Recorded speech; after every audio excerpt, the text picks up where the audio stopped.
Frères et sœurs, je vous salue dans le nom de notre Seigneur et Sauveur Jésus-Christ de Nazareth. Bienvenue à cette 5e présentation de Délivre-nous du malin.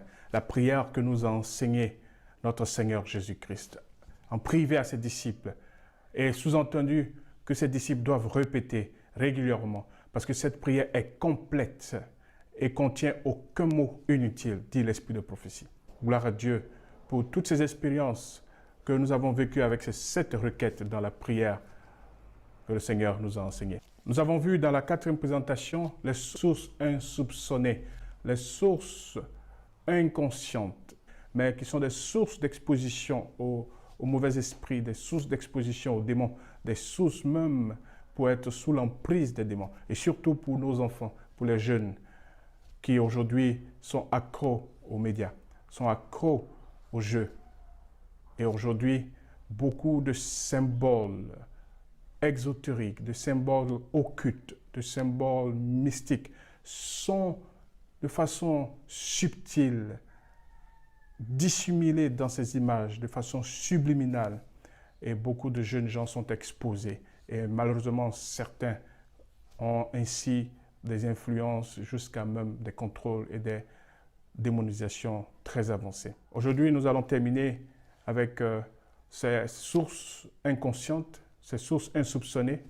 Nous avons vu les médias. Aujourd'hui, nous allons voir comment des parents, ce qu'on appelle des personnes en autorité sur nous, peuvent malheureusement nous exposer à ces esprits depuis notre enfance. Nous allons voir aujourd'hui ce qu'on appelle les pactes ancestraux. Les pactes que nos parents, nos grands-parents, souvent plusieurs générations derrière, ont contactés et comment cela nous influence. Je vous invite à prier. Seigneur, tu as promis être là où 2 ou 3 sont réunis en ton nom. S'il te plaît, Père, qui règne dans les cieux, règne aussi dans nos cœurs, règne dans nos différentes chambres, dans nos différentes salles où nous sommes, et que seul ton esprit prévale, dirige, et que seul toi sois entendu. Seigneur, efface le moi, efface les préjugés, mais révèle-toi puissamment. Et que tout esprit impur qui a été invité dans nos vies, soit exposé, soit menacé et reprimé. Au nom de Jésus-Christ, nous te prions. Amen. Nous avons dit dans la 4e présentation qu'il y a 2 sources d'influence que l'ennemi peut utiliser. Les sources inconscientes, que nous avons promis de traiter dans la 4e et la 5e présentation, et les sources conscientes, que nous allons traiter dans la 6e et la 7e présentation. Dans la 4e présentation, nous avons parlé des médias. Et je voudrais attirer l'attention des parents, des adultes, des jeunes. Nous devons être vigilants. C'est vrai, une autre présentation pourrait être l'objet de tous ces symboles occultes. Mais pour le moment, pour l'instant, nous voulons attirer l'attention sur tous ces films avec des formes d'êtres, je dirais, extraterrestres. Et souvent, comme je l'ai dit, ces êtres sont inspirés d'êtres marins ou des apparitions démoniaques. Et dans ces dessins animés, dans ces films pour jeunes gens et même pour adultes aujourd'hui, ces symboles sont utilisés, ces formes d'êtres extraterrestres sont utilisés et certains de ces symboles sont glissés dans des publicités de façon subtile, soit en arrière-plan, soit dans la décoration. Donc nous devons être très vigilants. Dans certaines familles, des promesses ont été faites de génération en génération. Des promesses ont été faites de consacrer des garçons à l'adoration, aux libations, au culte d'adoration d'un esprit. Et dès qu'un garçon va naître dans cette famille, les esprits vont suivre cet enfant à cause de la promesse du grand-parent, à cause de la promesse du père. Alors, des régions entières, des villages, des tribus ont fait allégeance à des esprits. Et beaucoup dans des cultures souffrent de ces allégeances contractées des décennies avant, ce qu'on appelle généralement les pactes ancestraux. Certains me diront, pasteur, nous ne sommes pas d'accord. Et Deutéronome chapitre 24, le verset 16. On ne fera point mourir les pères pour les enfants, et l'on ne fera point mourir les enfants pour les pères. On fera mourir chacun pour son péché. Oui, le principe, c'est que la Bible doit s'auto-expliquer. Vous commencez par le contexte sans préjugés. Laissez l'Esprit de Dieu vous éclairer. Si vous partez à un test avec un préjugé, vous ne verrez pas, vous ne comprendrez pas. Vous aurez des yeux sans voir, des oreilles sans entendre. Alors, retournons au contexte de Deutéronome chapitre 24, le verset 16. Quand vous lisez les versets antérieurs dans ce chapitre 24, on parle de mariage, de divorce, pour certaines raisons qui sont données. On parle de gages, de prêts, on parle de plaie, de la lèpre, on parle de droit de l'étranger, on parle de droit du mercenaire, du pauvre, de l'indigent, etc. Et là, jusqu'au verset 15. Et c'est ainsi qu'au verset 16, il est question donc de ce verset. Pour rappel, le livre de Deutéronome est le 5e livre de Moïse. Et ce livre regroupe les conseils, les derniers conseils de Moïse, peu avant sa mort, à Moab. Ils étaient en face du Jourdain et ils devaient rentrer dans la terre promise avec le peuple d'Israël. Et Moïse donc donne des recommandations aux enfants d'Israël. Si vous lisez le contexte du chapitre 23 de Deutéronome, ce sont des lois à caractère moral et humanitaire. Le résumé principal des enseignements de Deutéronome était ceci: l'obéissance c'est la vie, la désobéissance c'est la mort. Ainsi donc, Deutéronome chapitre 24 verset 16 qui dit: on ne fera point mourir les pères pour les enfants et l'on ne fera point mourir les enfants pour les pères, on fera mourir chacun pour son péché, ne veut pas dire ce que nous lui donnerons comme sens littéral. Autrement dit, comment expliquer que juste quelques temps après, dans Josué chapitre 7, le verset 11, Dieu dit: Israël a péché, ils ont transgressé mon alliance, que je leur ai prescrite, ils ont pris des choses dévouées pas interdites, ils les ont dérobées et ont dissimulées, ils les ont cachées parmi leurs bagages. Le verset 14 de Josué chapitre 7, vous vous approcherez le matin selon vos tribus, et la tribu que désirera l'Éternel s'approchera par famille, et la famille que désirera l'Éternel s'approchera par maison, et la maison que désirera l'Éternel s'approchera par homme. Et vous connaissez l'histoire. Le peuple est venu. Qui a fait ça? Mais qui a pu prendre ces objets interdits? Akan savait ce qu'il avait fait. Le texte biblique ne nous dit pas que sa famille était complice avec lui, parce qu'il a caché cela, puisqu'il était le seul à savoir où c'était caché. Mais malheureusement, même ces animaux vont périr avec lui. Alors si Deutéronome voulait dire, 24 voulait dire ce que nous pensons que ça voulait dire, comment Josué n'applique pas ce commandement que Moïse a laissé juste quelque temps avant sa mort? Quand nous allons comprendre le principe des alliances et des pactes, vous allez comprendre l'implication de ce que cela veut dire. Josué et tout Israël avec lui prit Akan, fils de Zérach, l'argent, le manteau, le lingot d'or, les fils et les filles d'Akan, ses bœufs, ses ânes, ses brebis, sa tente et tout ce qui appartenait. Et ils les firent monter dans la vallée d'Encor. Josué chapitre 7, verset 25, Josué dit: pourquoi nous as-tu troublés? L'Éternel te troublera aujourd'hui. Et tout Israël le lapida. On les brûla au feu, on les lapida. Même les animaux, qu'est-ce qu'ils ont fait, frères et sœurs? Qu'est-ce que ces pauvres animaux ont fait? Nous allons comprendre l'importance d'une alliance, l'importance d'un pacte. Le verset continue. Josué chapitre 7, le verset 26. Et l'on éleva sur Akan un grand monument de pierre qui subsiste encore aujourd'hui. Et l'Éternel revint de l'ardeur de sa colère. C'est à cause de cet événement qu'on a donné jusqu'à ce jour, à ce lieu, le nom de vallée d'Encor. Frères et sœurs, pour donc comprendre la suite du sujet que nous allons traiter, nous devons comprendre les alliances que Dieu a contactées avec les humains. Et Exode chapitre 20 présente l'une de ces alliances qu'on appelle l'alliance avec Moïse, l'alliance mosaïque.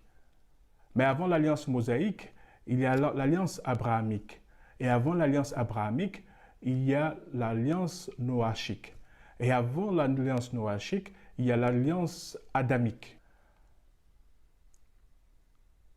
Mais cette parole de Exode chapitre 20 fait partie de l'alliance qui a été promulguée. Tu ne te prosterneras point devant elle, Exode chapitre 20, le verset 5, et tu ne les serviras point. Car moi, l'Éternel, ton Dieu, je suis un Dieu jaloux, qui punit l'iniquité des pères sur les enfants jusqu'à la 3e et la 4e génération de ceux qui me haïssent, et qui fait miséricorde jusqu'à 1000 générations à ceux qui m'aiment et qui gardent mes commandements. Avant de voir les alliances de façon chronologique depuis Adam jusqu'à peut-être celle de Moïse, nous allons voir là où le mot alliance en hébreu, berith, a été utilisé pour la première fois, dans Genèse chapitre 6, le verset 18. Cette alliance naturelle, parce que certaines alliances seront conditionnelles, d'autres ne le seront pas. Et un cas d'alliance inconditionnelle, c'est l'alliance avec Noé, l'alliance naturelle, l'alliance de la stabilisation de la nature avec l'arc-en-ciel. Donc, contracté avec Noé spécifiquement, mais avec toute l'humanité, de sorte que l'arc-en-ciel est un signe et le symbole de cette alliance noachique que Dieu ne va plus détruire la terre par un autre déluge. Que nous soyons obéissants ou pas, c'est une promesse que Dieu tiendra. Donc, c'est une alliance inconditionnelle. Mais il y a des alliances conditionnelles, comme l'alliance que nous avons vue avec Moïse, cette alliance mosaïque. Rapidement, de façon chronologique, les alliances de la Bible, il y a l'alliance adamique ou l'alliance inaugurale, Genèse chapitre 2, versets 16 à 17. Ève, dans sa réponse au serpent, montre qu'elle sait fort bien qu'il existait en Éden un contrat formel, Genèse chapitre 3, le verset 3. Mais quant au fruit de l'arbre qui est au milieu du jardin, Dieu a dit, vous n'en mangerez point et vous n'y toucherez point de peur que vous ne mouriez. Ce contrat ayant été violé par l'homme, celui-ci est chassé de la présence de Dieu. Genèse chapitre 3, le verset 23. Donc dans l'alliance édémique, il y a deux volets. Il y a l'alliance avant la chute et l'alliance après la chute. Donc ce que nous venons de voir, ça c'est l'alliance avant la chute. Vous mangez de tout, sauf de l'arbre de la connaissance du bien et du mal. Adam, on est d'accord? Oui. Ève, compris? Oui. Donc, c'est un accord. Tout à l'heure, nous allons voir la définition de l'alliance. Donc, une alliance est un pacte au moyen duquel des personnes ou des sociétés unissent leurs intérêts ou stipulent les conditions de leur activité commune. C'est ça, une alliance. Dans l'alliance adamique, qu'on appelle aussi l'alliance édénique, il y a l'alliance avant la chute, l'alliance dans l'innocence, et il y a l'alliance après la chute, l'alliance dans la culpabilité. Alors, le côté qui intéresse notre sujet, c'est l'alliance dans la culpabilité.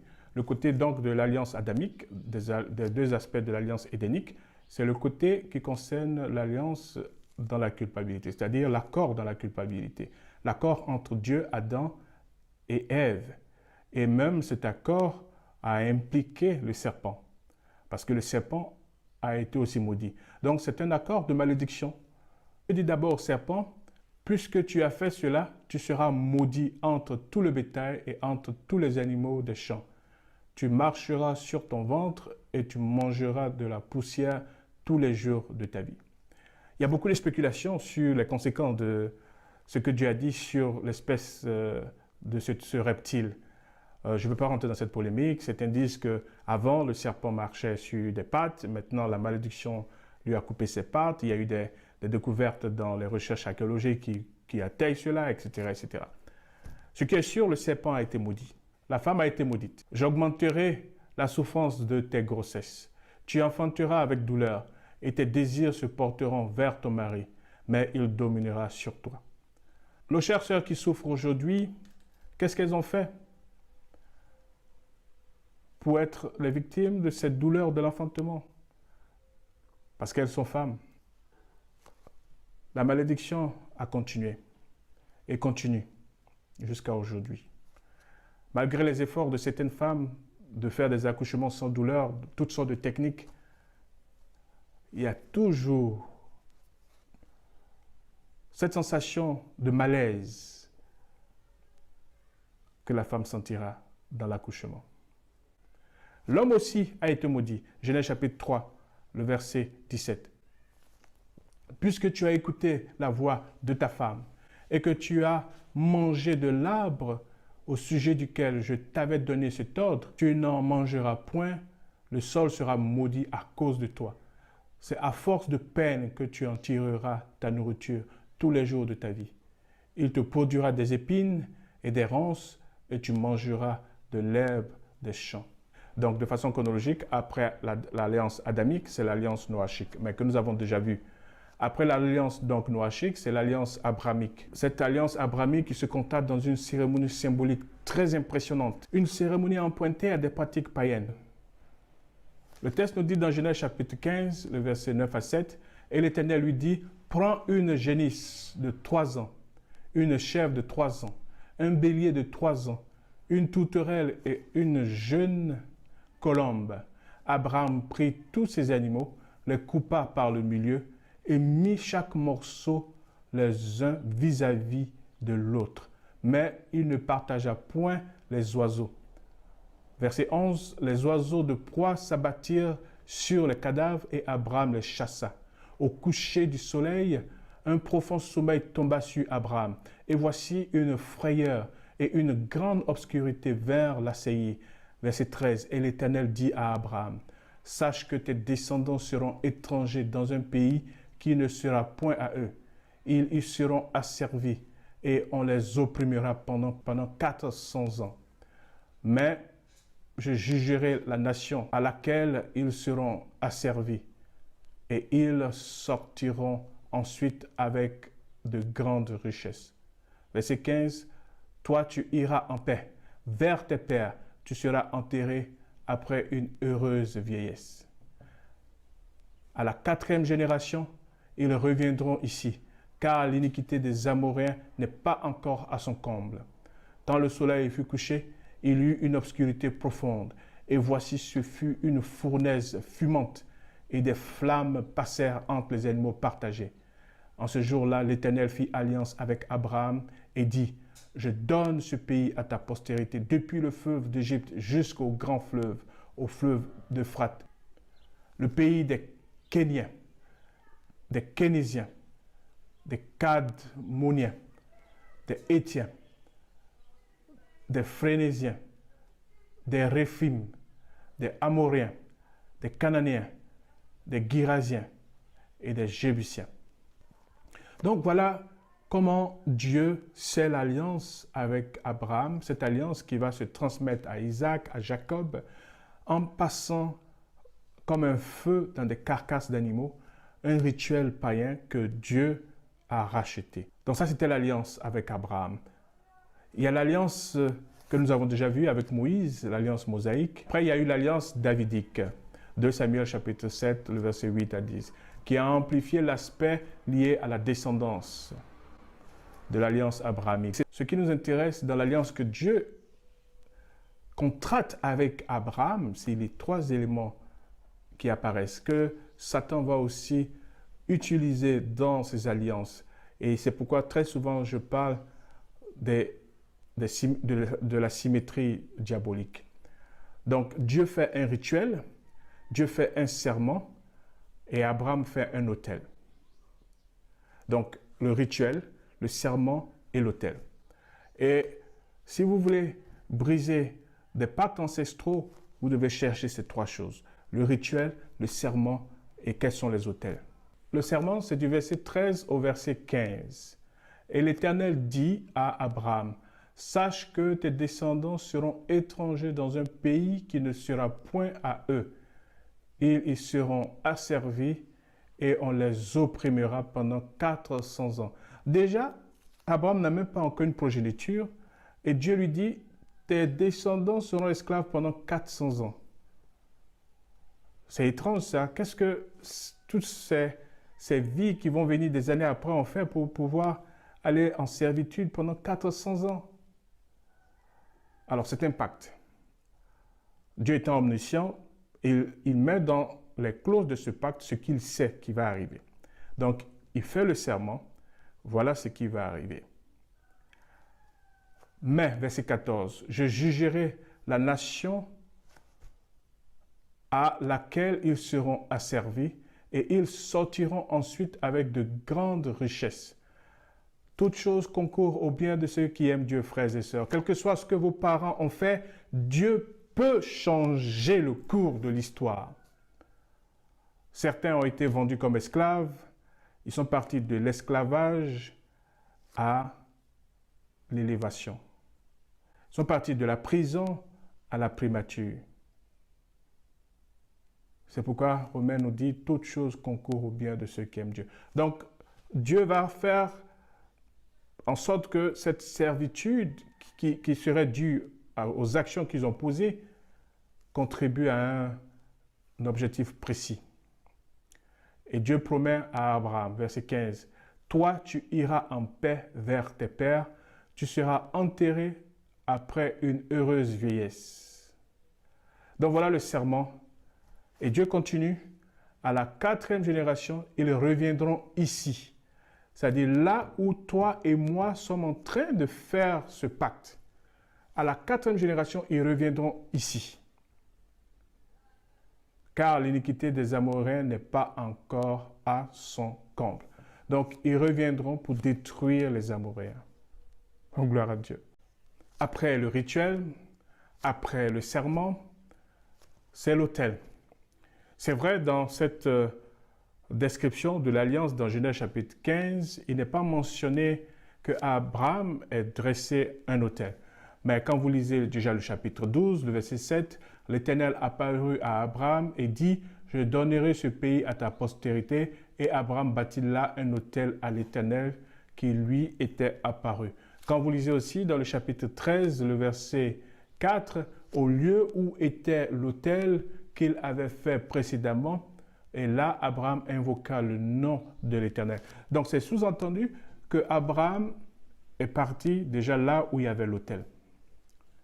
Donc, l'autel va jouer un rôle très important. Donc, dans les rituels, dans les serments, dans l'autel, Satan qui fait cette symétrie va aussi créer les mêmes éléments.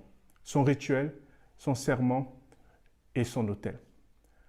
Donc, pour lutter contre les pactes ancestraux, il va falloir identifier le rituel, identifier le serment et identifier l'autel. Et souvent, ce n'est même pas nécessaire de l'identifier de façon très précise, parce que souvent, on ne peut pas avoir cette information. Mais quand Jésus dit de chercher, Matthieu 7, le verset 7, de frapper, alors, de demander, ça inclut tout ça, frères et sœurs. Donc, quand vous allez dire, Seigneur, voilà mon père, mon grand-père, et tout pacte qu'ils auraient fait dans le nom du village, vous le mentionnez, le serment qu'ils auraient fait, vous vous renseignez, vous aurez des informations sur le serment, et vous demandez à Dieu de renverser les autels. Il y a de la puissance dans la précision de la prière. Quand le centenier a dit, Jésus, tu n'as pas besoin d'aller chez moi, dis un mot et je sais qui tu es. Les anges transporteront tes paroles jusqu'à mon serviteur. Ayez la même foi. Seigneur, transporte ma prière. Envoie tes séraphins là où des autels ont été dressés. Dans ma famille, où mon nom est impliqué, renverse ces autels. Revoque ces serments. Et le rituel reverse, c'est très extraordinaire. On y reviendra dans les présentations 6 et 7. C'est juste demander à Dieu d'annuler ce qui a été fait. Et souvent, ça va vous demander quelque chose de plus. Beaucoup de gens pensent qu'aujourd'hui, la prière doit être faite de façon simple. Frères et sœurs, ça c'est la culture de l'ère des Lumières. Beaucoup de missionnaires sont venus avec une culture qui était dépourvue des rituels. Et quand nous enseignons les rituels, les gens sont très, très allergiques. Mais Jésus n'est pas venu abolir la loi, frères et sœurs. Il est venu les accomplir. Nous allons voir dans les présentations 6 et 7 certains rituels qui sont très importants. Pourquoi Élie prie 7 fois avant que la pluie ne tombe? Pourquoi Élisée dit à Naaman de se laver 7 fois? Nous allons revenir sur certains rituels. Pourquoi Jésus applique la boue sur les yeux quand c'est nécessaire? Pourquoi on veut que Jésus touche les malades? Nous reviendrons. Certains pensent que c'est un rituel que nous suggérons font partie des choses empruntées à d'autres sources. Si vous me suivez attentivement, je suis et je fais l'effort d'être scripturaire. Les Saintes Écritures seules. Dans une délivrance, quelqu'un m'a entendu prier et il a dit, pasteur, je pensais que tu allais prier comme un pentecôtiste. J'ai dit, ça, ce sont des préjugés, pasteur. Il y a un pasteur qui m'a dit cela, des laïcs qui m'ont dit cela. Ils ont voulu voir si pasteur Badé faisait des prières pentecôtistes et tout ça. Qu'est-ce qu'on appelle une prière pentecôtiste? Bon, ça, c'est une parenthèse. Mais certains ont été surpris de voir que je priais comme eux, seulement avec autorité, avec conviction. Je n'avais rien qu'ils pourraient attribuer entre griffes aux pentecôtistes.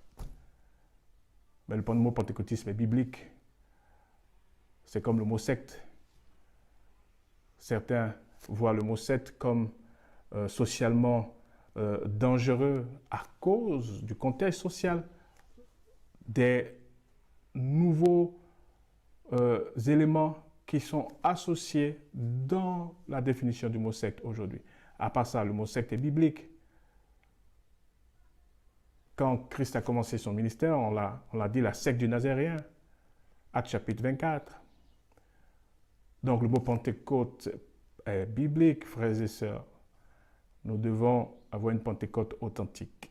Le chapitre 15 ne mentionne pas exactement l'autel, mais on peut voir, hein, même dans Genèse chapitre 22, le verset 9, Abraham, lorsqu'il fut arrivé au lieu que Dieu lui avait indiqué, Abraham y éleva un autel et rangea le bois et lia son fils Isaac et le mit sur l'autel par-dessus le bois. Alors, c'est vrai que pour aligner 3 carcasses, Abraham ne les a pas mis sur l'autel, c'est pourquoi l'autel n'est pas mentionné, mais Abraham n'était pas loin de l'autel. Alors ça, c'est ma conviction. Alors, mais dans les alliances qui impliquent des autels, nous pouvons voir dans Josué chapitre 24, le verset 25, et la Bible nous dit que Josué fit en ce jour alliance avec le peuple et lui donna des lois et des ordonnances à Sichem. Josué écrivit ces choses dans le livre de la loi de Dieu. Il prit une grande pierre qu'il dressa là sous le chêne qui était dans le lieu consacré à l'Éternel. Donc, dans les pactes, dans les alliances, les autels sont toujours impliqués.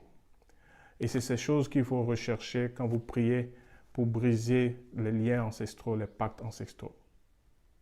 Une notion importante à ajouter dans notre étude, c'est la notion juridique du mot pacte, du mot alliance. Si vous lisez donc dans un dictionnaire juridique, on vous dira que le pacte est une convention expresse ou tacite entre deux ou plusieurs parties et le pacte est en principe immuable, c'est-à-dire qu'on ne peut pas le changer, l'altérer. Donc, quand vous comprenez cette notion d'immuabilité, vous comprenez pourquoi les pactes nous suivent, pourquoi l'ennemi s'accroche, parce qu'il y a cette notion d'inviolabilité du pacte. Dans Jérémie chapitre 34, le verset 18, la Bible nous dit « Je livrerai les hommes qui ont violé mon alliance, qui n'ont pas observé les conditions du pacte qu'ils avaient fait devant moi, en coupant un veau en deux et en passant entre ces morceaux. Je livrerai les chefs de Juda et les chefs de Jérusalem, les eunuques, les sacrificateurs et tout le peuple du pays qui ont passé entre les morceaux de veau. Je les livrerai entre les mains de leurs ennemis, entre les mains de ceux qui en veulent à leur vie, et leurs cadavres serviront de parture aux oiseaux du ciel et aux bêtes de la terre. » Frères et sœurs, de la manière Dieu est lié à ces pactes, à ces pactes qui sont immuables, Satan aussi est lié au pacte que nos ancêtres font avec lui. Vous allez me dire, pasteur, tu n'aurais pas oublié Jérémie 31 par exemple, parce qu'avant de parler de Jérémie 34, il y a Jérémie 31. Effectivement, lisons Jérémie 31, le verset 29 à 30. En ces jours-là, on ne dira plus, les pères ont mangé des raisins verts et les dents des enfants en ont été agacées. Mais chacun mourra pour sa propre iniquité. Tout homme qui mangera des raisins verts, ses dents en seront agacées. Voici les jours viennent, dit l'Éternel, où je ferai avec la maison d'Israël et la maison de Juda une alliance nouvelle. Non comme l'alliance que je traitais avec leur père le jour où je les ai saisis par ma main pour les faire sortir du pays d'Égypte, alliance qu'ils ont violée, quoique je fusse leur maître, dit l'Éternel. Mais voici l'alliance que je ferai avec la maison d'Israël. Après ces jours-là, dit l'Éternel, je mettrai ma loi au-dedans d'eux, je l'écrirai dans leur cœur, et je serai leur Dieu, et ils seront mon peuple. Jérémie 31, verset 34. Celui-ci n'enseignera plus son prochain, ni celui-là son frère, en disant, connaissez l'Éternel, car tous me connaîtront, depuis le plus petit jusqu'au plus grand, dit l'Éternel, car je pardonnerai leur iniquité et je ne me souviendrai plus de leurs péchés. Ici, l'alliance est une préparation à l'action du Saint-Esprit dans nos cœurs. Parce que le même Jérémie, 586, la même année où Jérémie a été écrit, dans Lamentation chapitre 5, il dit, « Souviens-toi, Éternel, de ce qui nous est arrivé. Regarde, vois notre opprobre, notre héritage a passé à des étrangers, nos maisons à des inconnus. Nous sommes orphelins sans père. Nos pères sont comme des veuves. Nous buvons notre eau à prix d'argent. Nous payons notre bois. Nous sommes poursuivis, joug sur le cou. Nous sommes épuisés. Nous n'avons point de repos. Nous avons tendu la main vers l'Égypte, vers la Syrie, pour nous rassasier de pain. Nos pères ont péché. Ils ne sont plus, et c'est nous qui portons la peine de leurs iniquités. » Tous les tests que vous allez penser vouloir dire qu'il n'y a pas de conséquences de père en fils par rapport au péché, parce que ces tests veut dire. Nous allons arriver à la conclusion de comment interpréter donc ces tests. Si ça ne veut pas dire cela, alors que apparemment c'est ce qu'ils veulent dire. Mais chaque fois, il y a un test qui montre que ce n'est pas ce que ça veut dire. Parce que voilà, certains sont en train de payer l'iniquité des fautes de leur père. Alors, nous allons comprendre cela de façon très simple. Et avant cela, prenons un autre test qui peut porter encore confusion. Ézéchiel chapitre 18. Donc, dans Ézéchiel chapitre 18, nous allons lire au verset 2. « Pourquoi dites-vous ce proverbe dans le pays d'Israël? Les pères ont mangé des raisins verts et les dents des enfants en ont été agacées. Je suis vivant, dit le Seigneur l'Éternel. » Verset 3. « Vous n'aurez plus lieu de dire ce proverbe en Israël. Voici, toutes les âmes sont à moi, l'âme du Fils comme l'âme du Père. L'une et l'autre sont à moi, l'âme qui pêche, c'est celle qui mourra. » Verset 20. « L'âme qui pêche, c'est celle qui mourra. Le Fils ne portera pas l'iniquité de son Père, et le Père ne portera pas l'iniquité de son Fils. La justice du juste sera sur lui, et la méchanceté du méchant sera sur lui. » Alors, voici un autre test que beaucoup utilisent pour dire que voilà, il ne peut pas avoir de conséquences sur 3-4 générations. Voilà, la Bible est très claire. Frères et sœurs, ce n'est pas ce que ce test veut dire. Je me suis étayé de vous montrer que chaque fois que vous allez penser que ce test veut dire ceci, juste lisez plus tard, plus loin, le contexte, vous verrez, des décennies après, un autre prophète va vous montrer que ce n'est pas ce que ce test veut dire. Alors, nous allons commencer donc à zoomer l'interprétation qu'il faut donner à tous ces tests. Mais pour le moment, faisons un commentaire, parce que ce test est très intéressant. Dans ce test, il y a même déjà une plainte que Dieu n'est pas juste. Pourquoi? Pour étayer sa thèse, Ézéchiel va utiliser une analogie de 3 générations. Et quand il fait une analogie de 3 générations, il fait une conclusion. Et le peuple n'est pas d'accord avec sa conclusion. Pourquoi? Du verset 1 au verset 32 de Ézéchiel chapitre 18, il est question de la responsabilité individuelle. Et on est tenté tout de suite d'appliquer cela aux conséquences physiques, aux conséquences dans cette vie. Malheureusement, ce n'est pas là qu'il faut appliquer. Ici, le prophète refute une application soteriologique, c'est-à-dire sur le salut. Alors, vous allez dire, oh, pasteur, tout ça c'est compliqué. Qu'est-ce qu'on peut comprendre terre à terre? Donc, le prophète ici est en train de dire, n'appliquez pas les péchés des pères sur plusieurs générations en termes de conséquences du salut. Ce n'est pas conséquences physiques. Alors, je répète, c'est conséquences du salut et non conséquences physiques. Pourquoi? Parce que quand, dans son analogie, le prophète Ézéchiel va tirer les conclusions, ça sera le mécontentement par rapport au salut. Allons-y sur les points que Ézéchiel mentionne. La première génération est représentée par le Père juste, versets 5 à 9, caractérisé par au moins 12 vertus. La deuxième génération, versets 10 à 13, un renégat qui ne pourra pas monter sur les queues de cochon de son père. La troisième génération, elle est un petit-fils juste comme son grand-père. Il ne partage pas la culpabilité de son père. Il ne sera pas coupable des péchés de son père. Donc il est sauvé à cause de sa propre justice. Jusque-là, tout le monde est d'accord. Le problème, là où le bas blesse, là où les gens ne sont pas d'accord, c'est que Ézéchiel résume. Il dit, dans mon argumentation théologique et juridique, voilà ce qu'il faut retenir. La repentance efface les péchés passés, oui, mais la réversion supprime les mérites passés. Et là, on dit non. Ça veut dire quoi?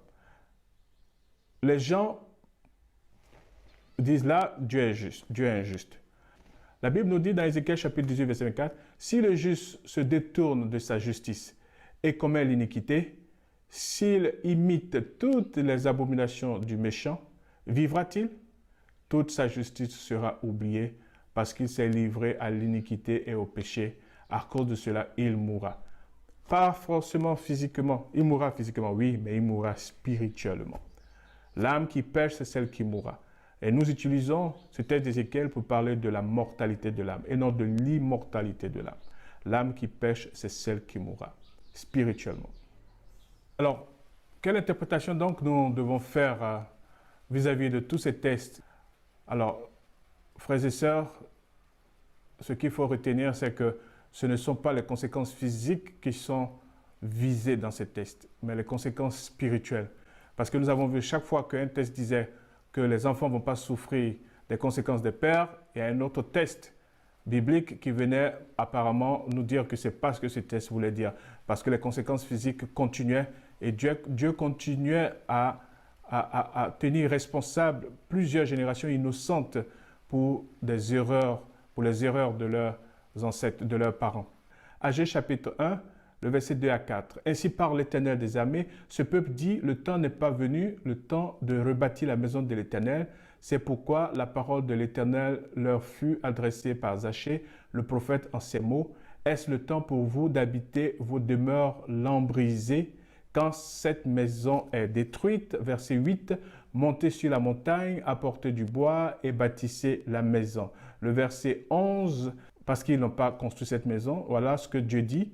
Parce qu'ils n'ont pas exécuté l'ordre de Dieu, voilà ce que Dieu dit au verset 11. « J'ai appelé la sécheresse sur le pays, sur la montagne, sur le blé, sur le moût, sur l'huile, sur ce que la terre peut apporter, sur les hommes et sur les bêtes et sur tout le travail des mains. » Zacharie, qui était contemporain aussi à Agée, va confirmer la conséquence qui perdure, la conséquence physique, la conséquence des mauvaises actions des pères sur les enfants qui perdurent. Zacharie chapitre 11, le verset 6 qui nous dit « Car je n'ai plus de pitié pour les habitants du pays, dit l'Éternel, et voici, je livre les hommes aux mains les uns des autres et aux mains de leurs rois.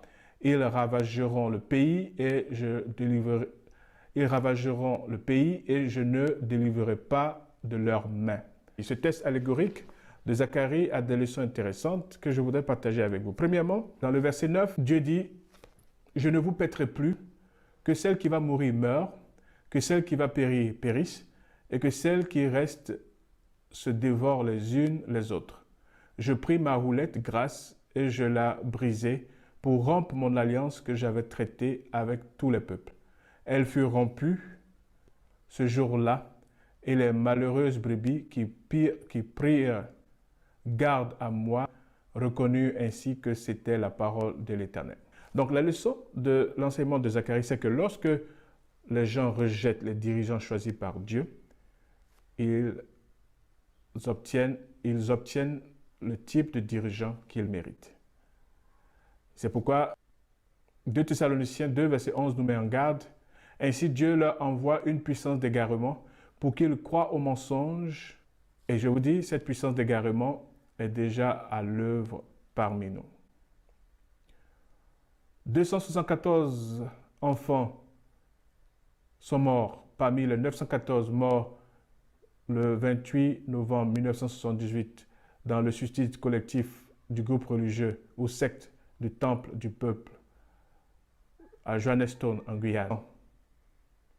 21 enfants innocents étaient aussi parmi les 82 morts du 28 février 1993 dans le Waco, au Texas, dans l'incendie ou la fusillade du groupe religieux ou secte des Davidéens.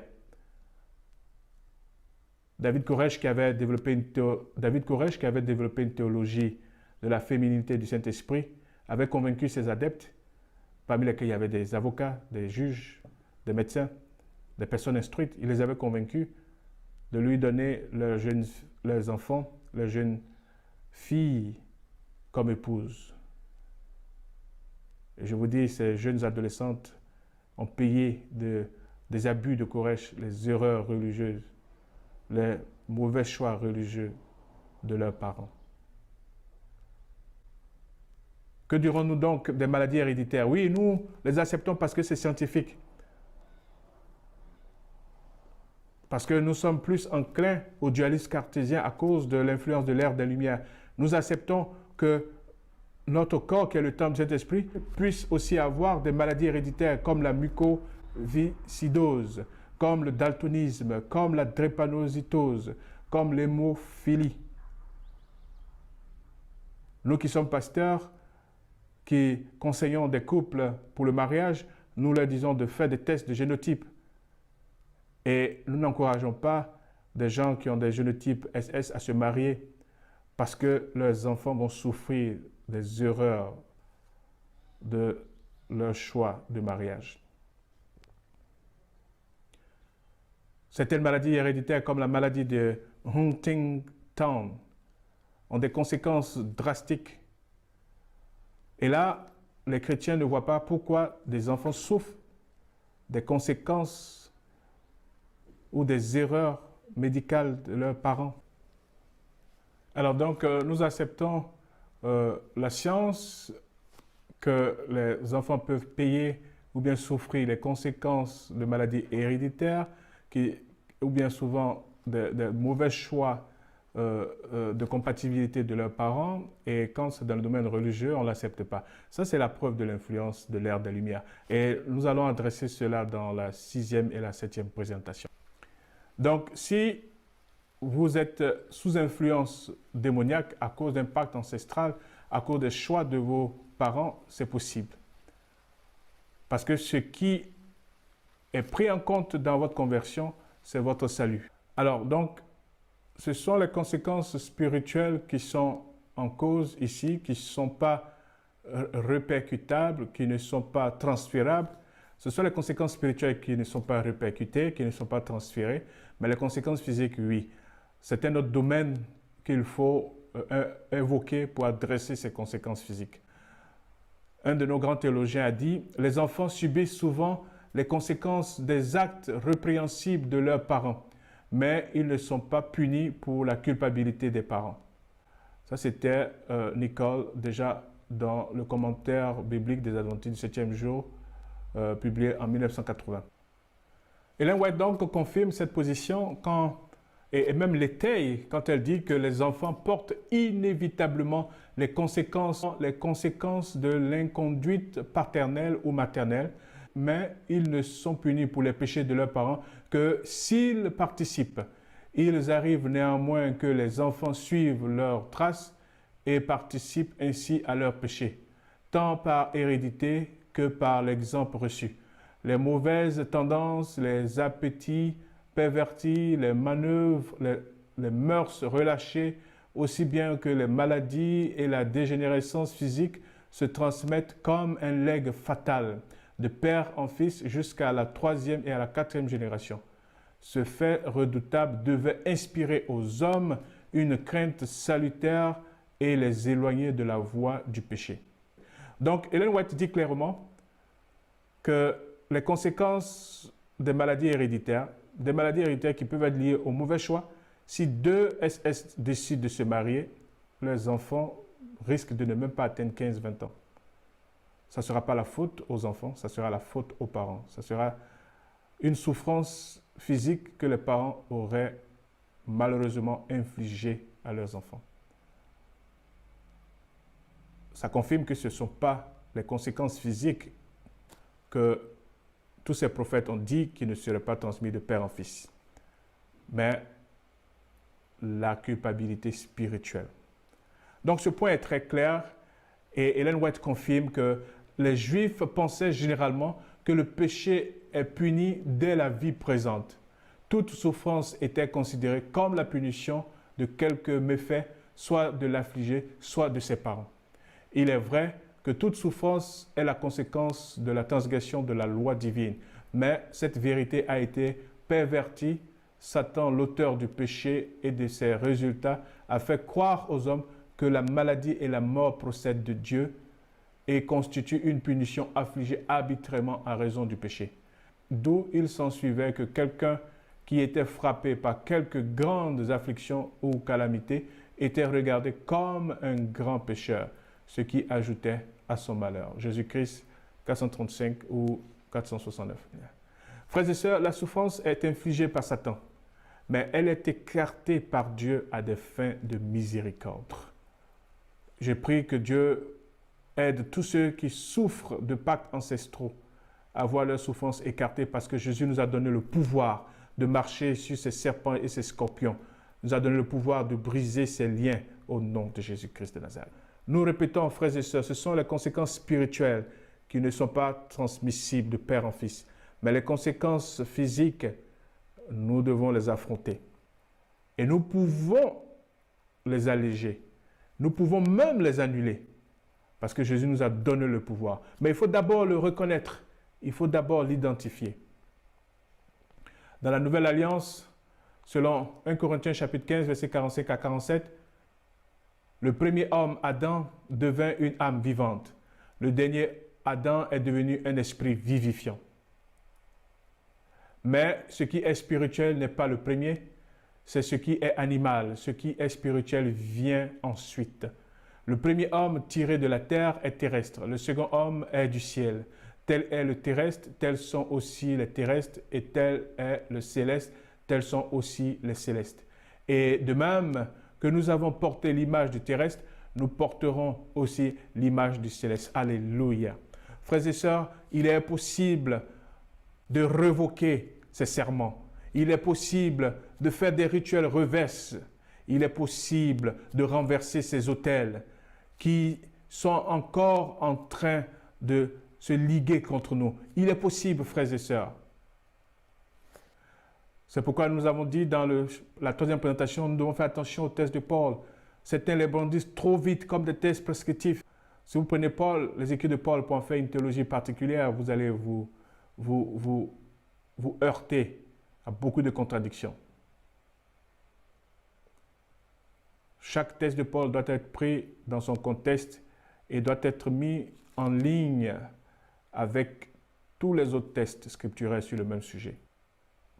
Parce que les écrits de Paul aujourd'hui ont causé toutes les divisions que nous avons dans le protestantisme et dans le christianisme. Toutes les divisions presque qui existent aujourd'hui sont à la base d'un texte de Paul. Presque.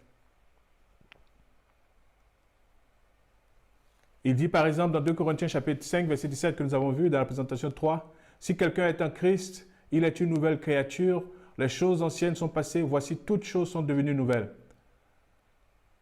Mais cela ne veut pas dire que dès que vous devenez chrétien, les pactes ancestraux sont annulés, puisque on voit que les chrétiens continuent d'avoir des maladies héréditaires. Il y a des cancers héréditaires qui ne disparaissent pas parce que vous êtes passé par les eaux du baptême.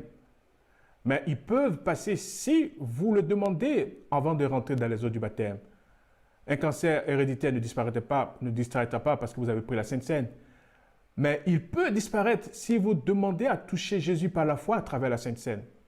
Nous avons fait l'expérience des hémorroïdes, des tumeurs qui ont disparu à travers la Sainte Seine. Et je suis convaincu que Jésus peut guérir par un toucher divin, par une foi qui le met au défi. Le centenier a dit, tu n'as pas besoin de venir chez moi, dis un mot. Je sais que les anges sont à tes services, comme des soldats sont à mon commandement. Je sais qu'il y a des entités invisibles qui prennent tes paroles. J'ai entendu, j'ai vu ce que tu es capable de faire. Tu n'as pas besoin de venir chez moi. Dis un mot. Et je te dis, Rabbi, que ta parole traversera les quartiers, traversera les maisons et elle ira jusque dans ma maison et guérira mon serviteur. Et Jésus dit, waouh, quelle foi! C'est ce genre de foi que nous devons demander chaque jour, Seigneur, augmente ma foi. Nous pouvons briser ces liens, nous pouvons renverser ces autels, nous pouvons révoquer ces serments. Que le Seigneur augmente notre foi. Frères et sœurs, Paul ne veut pas dire dans Colossiens chapitre 2 ce que certains veulent que Paul, ce que certains pensent que Paul est en train de dire. Il dit, vous avez tout pleinement en lui, qui est le chef de toute domination et de toute autorité. Oui, nous avons tout pleinement. Quand nous demandons, c'est pourquoi il nous a appris à dire, ne nous induis pas à la tentation, mais délivre-nous du malin. On n'a pas tout simplement parce qu'on pense que cela veut dire que en Christ, aucun esprit n'a le pouvoir sur nous. C'est pas ce que Paul voulait dire. Parce que quand il continue dans Colossiens chapitre 2, verset 14 à 15, il a effacé l'acte dont les ordonnances nous condamnaient et qui subsistait contre nous. Et il l'a détruit en le clouant à la croix. Il a dépouillé les dominations et les autorités et les a livrées publiquement en spectacle en triomphant d'elles à la croix. Vous voyez, ce texte pourrait être pris comme à la mort de Jésus, Satan n'a plus de pouvoir, les principautés, les dominations n'ont plus de pouvoir sur nous. C'est pas ce que Paul est en train de dire. Parce que quand vous lisez la suite de ce texte, il dit au verset 16, que personne donc ne vous juge au sujet du manger ou du boire, au sujet d'une fête ou d'une nouvelle lune ou des sabbats.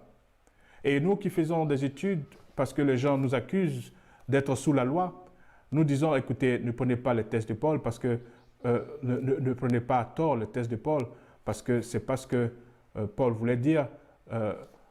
Il y a des lois cérémonielles et il y a de la loi morale. Et la preuve, si Paul disait ça, cela serait en contradiction avec ce qu'il même dit dans 2 Corinthiens chapitre 12, verset 7. Et pour que je ne sois pas enflé d'orgueil à cause de l'excellence de ces révélations, il m'a été mis une écharde dans la chair, un ange de Satan, pour me souffleter et m'empêcher de m'enorgueillir. 3 fois, j'ai prié le Seigneur de m'éloigner et il m'a dit, ma grâce te suffit, car ma puissance s'accomplit dans la faiblesse. Je me glorifierai donc bien plus volontiers de mes faiblesses, afin que la puissance de Christ repose sur moi. 3 fois, Paul a demandé à ce que cette attaque démoniaque, parce qu'un ange de Satan, c'est un démon, cette attaque démoniaque n'a aucun effet sur lui. Jésus a dit non. Jésus peut permettre, comme il a permis à Job, que nous soyons attaqués par Satan. Mais il met les limites. Mais ça, c'est pour des gens qui demandent, qui prient. Pour ceux qui ne demandent pas, il n'y aura pas de limite. Pour ceux qui ne prient pas spécifiquement, il n'y aura pas ces limites. Donc, Paul est affecté. Certains disent que c'est lié à Galates chapitre 4, verset 15, où il est question de cette mauvaise visibilité que Paul avait, cette infection à la vue, à l'œil, qui faisait que Paul était désagréable à la vue. Mais Paul aurait pu être spécifique quand il dit dans ma chair, il aurait pu dire dans mon œil. Donc, certains font un lien avec ce texte. Moi, je pense que ce texte peut être totalement indépendant de Galates chapitre 4, verset 15. Et même quand l'esprit de prophétie commenterait le texte de Galates, je pense qu'il n'y a pas forcément un lien avec celui de 2 Corinthiens chapitre 2. Mais ça, c'est mon point de vue. Mais ce qui est sûr, c'est que Paul dans les textes antérieurs, n'a pas voulu dire que Satan n'avait plus de pouvoir sur lui. Parce que là, un démon a eu autorité, a eu pouvoir sur Paul. Et pourquoi Dieu a voulu que ça reste ainsi, c'est un mystère. Et ça remet encore la souveraineté de Dieu à la première place.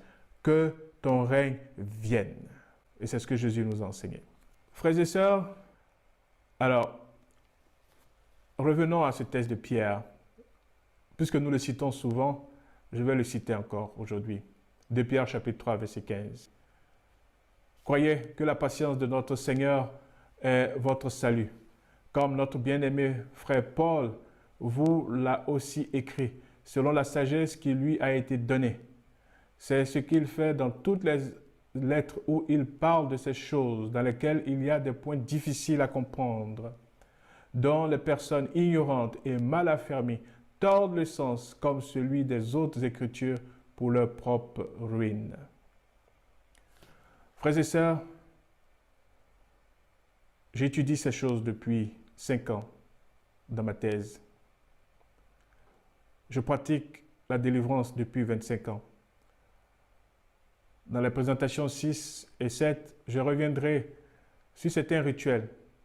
Parce que notre Église occidentale, la plupart des églises classiques, protestantes, ont très peu de rituels. Le baptême, un rituel que nous avons encore aujourd'hui, je vous dis, on est obligé de délivrer des gens après le baptême. Pourtant, nous pouvons faire du baptême une délivrance, comme ça se faisait les premiers siècles du christianisme. Nous pouvons faire de la Sainte Seine un moment de délivrance. Mais parce que notre culture est très pauvre en rituels, parce que occidentale, calquée à la Révolution française, à l'ère des Lumières, au dualisme cartésien, tout ce qui était ritualistique a été éliminé dans la pratique religieuse. Elle revient maintenant dans le monde occulte. Et pendant que les rituels reviennent dans le monde occulte, le christianisme qui se sécularise perd en rituels. Le lavement des pieds, le baptême, la Sainte Seine, sont des rituels qui sont devenus aujourd'hui juste formalitaires. Pourtant, c'est des rituels qui pourraient être au centre de la délivrance. Quand Jésus dit « délivre-nous du malin », chaque rituel où on peut rentrer en contact avec Dieu le Père, Dieu le Fils et Dieu le Saint-Esprit, notre délivrance peut être au rendez-vous. Oh, frères et sœurs, les humains meurent-ils toujours? Oui. Nous sommes tous appelés à mourir. Romains chapitre 6, le verset 23 dit « Car le salaire du péché, c'est la mort, mais le don gratuit de Dieu, c'est la vie éternelle en Jésus-Christ. » Et cela est lié au pacte adamique, le pacte après la culpabilité. Si tu touches, tu mourras. Et ce pacte continue. Être en Christ ne nous empêche pas de mourir, la première mort. Ça nous empêche, être en Christ nous épargne la seconde mort, mais pas la première mort. Est-ce que les enfants meurent, même mort-nés? Oui. Le pacte continue. Est-ce que ces enfants ont péché pour mourir dans le sein de leur mère? Ces enfants qui sont malheureusement avortés? Ces enfants n'ont commis aucun péché, mais ils sont victimes du pacte. Les conséquences physiques du pacte continuent, frères et sœurs. Genèse chapitre 2, verset 10 a dit « Mais tu ne mangeras pas de l'arbre de la connaissance du bien et du mal, car le jour où tu en mangeras, tu mourras. » Si les conséquences physiques continuent, Jésus prend les conséquences spirituelles. Alléluia.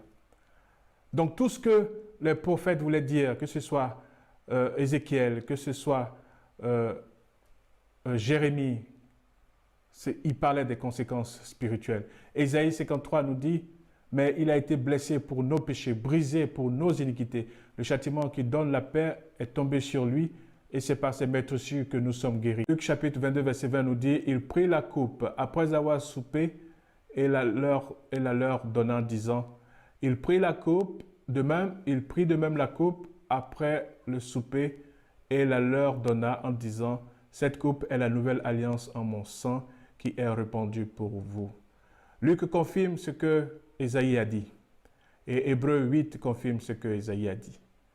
C'est pourquoi Pierre pouvait dire dans le chapitre 2, Le verset 22, lui qui n'a point commis de péché, et dans la bouche duquel il ne s'est point trouvé de fraude, lui qui injurait ne rendait point d'injure, maltraité ne faisait point de menaces, mais s'en remettait à celui qui juge justement, lui qui a porté lui-même nos péchés en son corps sur le bois, afin que mort au péché nous vivions pour la justice, lui par le meurtrier duquel vous avez été guéris, car vous avez été comme des brebis errantes, mais maintenant vous êtes retournés vers le pasteur et le gardien de vos âmes.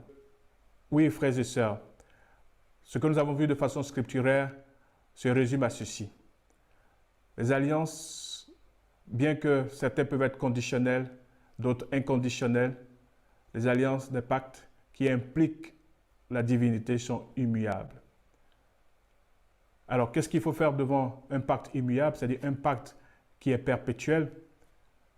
Deux options nous sont données. Nous pouvons le neutraliser par une bénédiction ou nous pouvons procéder à une substitution. Alléluia! Dieu nous a déjà donné ces deux options. Jésus est notre substitut.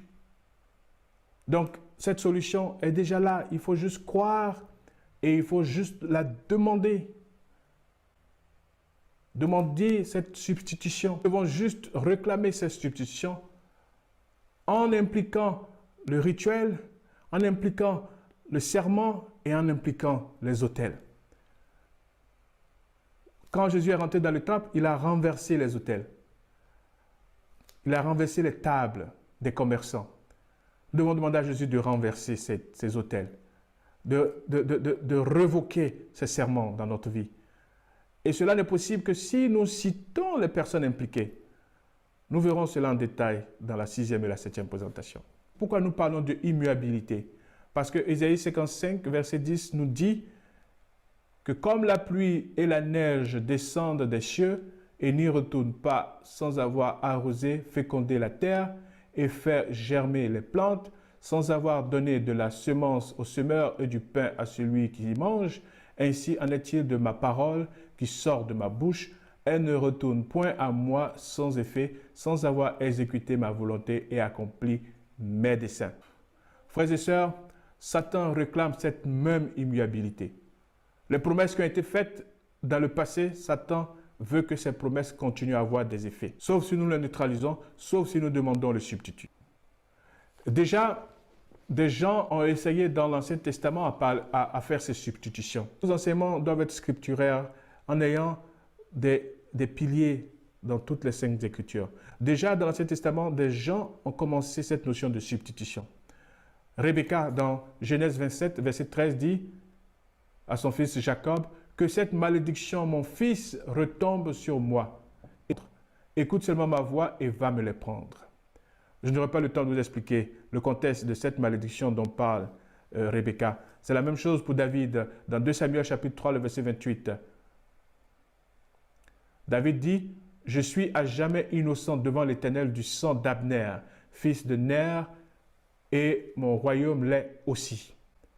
Que ce sang retombe sur Joab et sur toute la maison de son père, qu'il y ait toujours quelqu'un dans la maison de Joab qui soit atteint d'un flux ou de la lèpre, ou qui s'appuie sur un bâton, ou qui tombe par l'épée, ou qui manque de pain. » Voilà une malédiction liée à un pacte que David ne veut pas pour sa maison, ni pour son royaume. Et si vous lisez l'histoire, il dit que Joab soit responsable. Et si vous lisez l'histoire, Joab était le général de David et Abner le général de Saül. Je n'ai pas le temps de vous expliquer qu'est-ce qui s'est passé.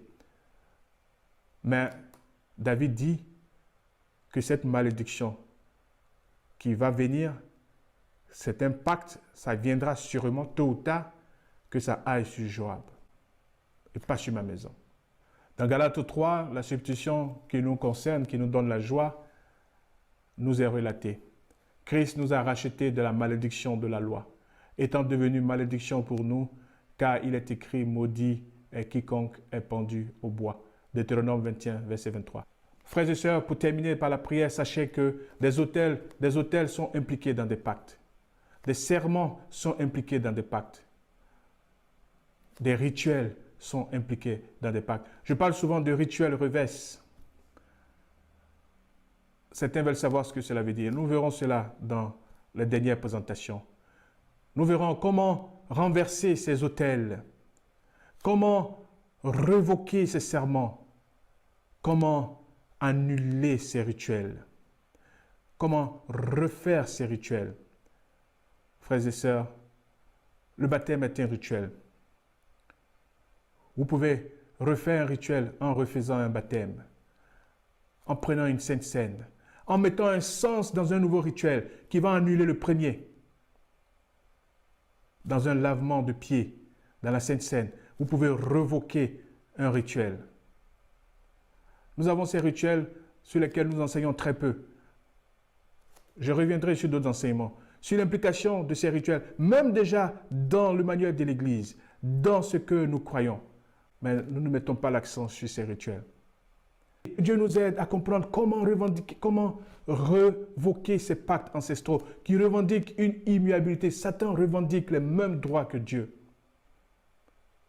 Rappelez-vous de comment il a voulu asseoir son trône au-dessus de celui du Très-Haut. Que Dieu nous aide à comprendre ces vérités.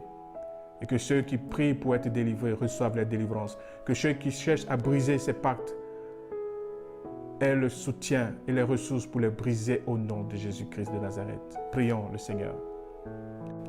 Père, que ta puissance de délivrance touche tes enfants qui crient à toi pour révoquer ces serments, pour refaire de nouveaux rituels au nom de Jésus-Christ, pour renverser ces autels dans leur village, ces autels dans des forêts, dans des pays d'origine. Oh Seigneur, à l'instant où nous prions, que ceux qui font ces prières soient exaucés comme le centenier, que ta puissance renverse ces autels, révoque ces serments et annule ces rituels. Aide-nous à comprendre notre part qui est impliquée dans cela, comme tu l'as enseigné clairement dans les Saintes Écritures, et que ta volonté se fasse dans notre vie. Merci d'exaucer nos prières. Au nom de Jésus-Christ, notre Seigneur et Sauveur, nous t'avons prié. Amen.